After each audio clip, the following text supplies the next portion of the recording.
Professor Stephen Hawking, in The Grand Design, he famously said, philosophy is dead. And I'm curious what you thought of that. Well, I must say I had a preview of that book, and well, I think what follows bears out what the astronomer Royal Martin Rees said about Hawking, is that he knows no theology and very little philosophy, and I wouldn't listen to him on either.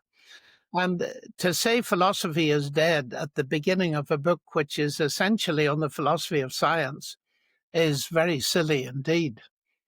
And it just shows that, well, there's a lovely quote by Richard Feynman, who won the Nobel Prize for Physics, and he said, outside his field, the scientist is as dumb as anybody else. And when Hawking starts talking about philosophy, about which he knows nothing, he comes into the category of what someone has called, I can't remember the name, the learned ignoramus. In other words, somebody who's highly specialized in one field but has no clue about another one in which he's making pronouncements. It was rather sad because it was just ridiculous. And philosophy is dead, he said, and therefore its science must bear the torch of truth or something like this in the generations to come.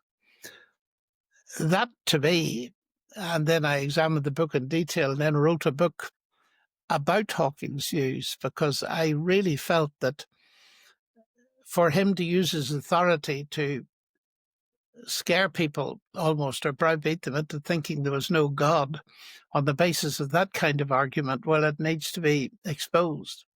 So that's what I did. Indeed. And as you said, this, imaginary divide that people have tried to create between science and faith, you mentioned a number of really interesting, really prominent scientific figures, Newton, Kepler, Maxwell, Faraday, yourself, clear illustrations that there doesn't have to be this divide which people have perhaps tried to push on us.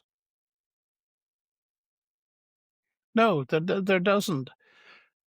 Hawking was the one who really said, and I puzzled about it for quite a while, you've got to choose between science and God. And that shows huge confusion.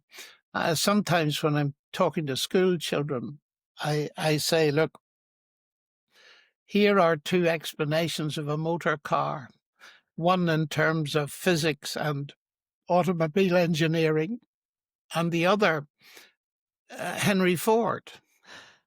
Which one is true? And even 10-year-olds say, but sir, you must have both. And why some scientists can't see that, I am simply amazed. And I often put it this way, God no more competes with science as an explanation of the universe than Henry Ford competes with automobile engineering as an explanation of the motor car. That's like complementary explanations if they're understood properly.